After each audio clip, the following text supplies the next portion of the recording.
Bus ಪ್ರಯಾಣ ದರ ಒಂದು ಸ್ವಲ್ಪ ಹೆಚ್ಚಳ ಆಗಿದೆ ಸರ್.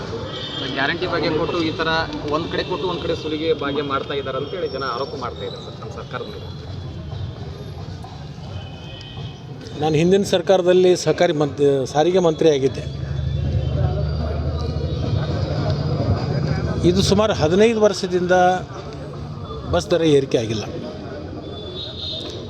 15 ವರ್ಷದ ಹಿಂದೆ ಡೀಸೆಲ್ ಏನಿತ್ತು ಇವತ್ತೇನಿತ್ತು, 15 ವರ್ಷದ ಹಿಂದೆ ಒಂದು ಬಸ್ಸಿನ ಬೆಲೆ ಏನಿತ್ತು ಇವತ್ತೇನಿದೆ, 15 ವರ್ಷದ ಹಿಂದೆ ಟೈರ್ ಬೆಲೆ ಏನಿತ್ತು ಇವತ್ತೇನಿದೆ, 15 ವರ್ಷದಿಂದ ಸ್ಪೇರ್ ಪಾರ್ಟದ ಬೆಲೆಗಳೇನಿದ್ದು ಈಗೇನಿದೆ. ಹಿಂದೆ ನಾನು ಸಚಿವನಿದ್ದಂಥ ಸಂದರ್ಭದಲ್ಲಿ BJP ಸರ್ಕಾರದಲ್ಲಿದ್ದಂಥ ಸಂದರ್ಭದಲ್ಲಿಯೂ ಕೂಡ ಬಸ್ ದರವನ್ನು ಸ್ವಲ್ಪ ಮಟ್ಟಿಗೆ ಏರಿಸಿರ್ತಕ್ಕಂಥದ್ದು ಬಹುತೇಕ ಅವರು BJP ಅವರಿಗೆ ನೆನಪಿಲ್ಲ ಅಂತ ನಾನು ತಿಳ್ಕೊಂಡೆ. ಈಗ ಅನಿವಾರ್ಯವಾಗಿ ಡೀಸೆಲ್ ರೇಟ್ ಕಡಿಮೆ ಮಾಡಿಸಂತ ಹೇಳ್ರಿ, ಇಲ್ಲಿ ಕಡಿಮೆ ಮಾಡಿಸೋಣ.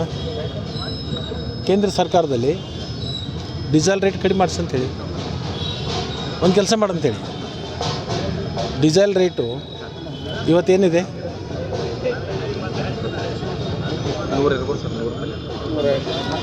90 ರೂಪಾಯಿ ಇದೆ. ಅದನ್ನು 50 ರೂಪಾಯಿ ಮಾಡೋಕ್ಕೆ ಅವಕಾಶ ಇದೆ.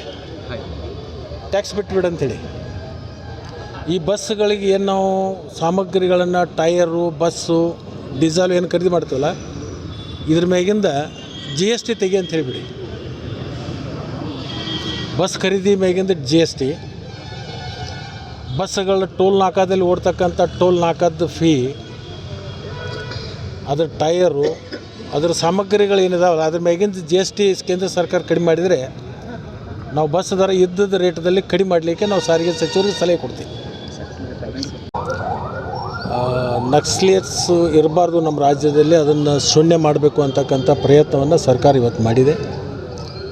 ಅವರು ತಮ್ಮ ವೃತ್ತಿಯನ್ನು ಬಿಟ್ಟು ನಾವು ಕೂಡ ಸಾಮಾಜಿಕವಾಗಿ ಜನರ ಮಧ್ಯದಲ್ಲಿ ಇಟ್ಕೊಂಡು ಒಂದು ಬದುಕಲಿಕ್ಕೆ ನಮಗೆ ಅವಕಾಶ ಮಾಡಿಕೊಡಬೇಕು ಮತ್ತು ನಮ್ಮ ಬೇಡಿಕೆಗಳೇನಿರ್ತದೆ ಅದನ್ನು ಸಹಾನುಭೂತಿಯಿಂದ ಪರಿಶೀಲನೆ ಮಾಡಬೇಕು ಅಂತಕ್ಕಂಥ ವಿಚಾರವನ್ನು ಇಟ್ಕೊಂಡು ಇವತ್ತು ಶರಣಾಗತಿ ಆಗಿದ್ದಾರೆ.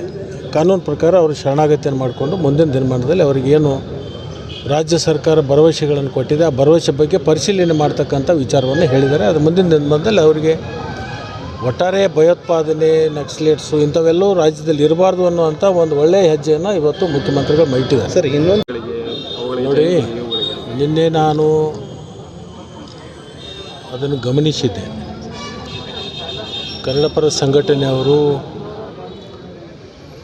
ಒಂದು ಕನ್ನಡ ವಿರೋಧ ಹೇಳಿಕೆಯನ್ನು ಮಹಾರಾಷ್ಟ್ರದ ಒಬ್ಬರು ಮಾಡಿದರು ಅಂತಕ್ಕಂಥ ವಿಚಾರವನ್ನು ಅಭಯ್ ಪಾಟೀಲ್ರ ಅಧ್ಯಕ್ಷತೆಯಲ್ಲಿ ಆಗಿರ್ತಕ್ಕಂಥ ವಿಚಾರವನ್ನು ನಾನು ಮಾಧ್ಯಮದಲ್ಲಿ ನೋಡಿದಾಗ ನಿನ್ನೆ ಅಭಯ್ ಪಾಟೀಲ್ರು ನಾನು ವಿಮಾನ ನಿಲ್ದಾಣದಲ್ಲಿ ಸಿಕ್ಕಿದ್ದೆ. ಅದನ್ನು ನಾನು ವಿಚಾರ ಮಾಡಿದೆ. ಅದು ಅಚಾತುರ್ಯದಿಂದ ನಡೆದಿರ್ತಕ್ಕಂಥ ಒಂದು ಕಾರ್ಯ.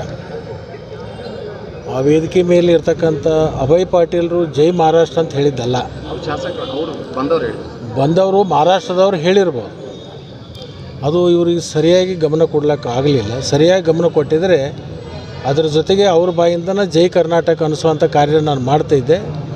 ಅದು ಬೈ ಮಿಸ್ಟೇಕ್ ಆಗಿದೆ ಅಂತಕ್ಕಂಥ ಮಾತನ್ನು ಹೇಳಿದರು. ಕೊನೆಯ ಒಂದು ಪ್ರಶ್ನೆ, ಜಿ ಪರಮೇಶ್ವರ್ ಒಂದು ಡಿನ್ನರ್ ಪಾರ್ಟಿನ ಆಯೋಜನೆ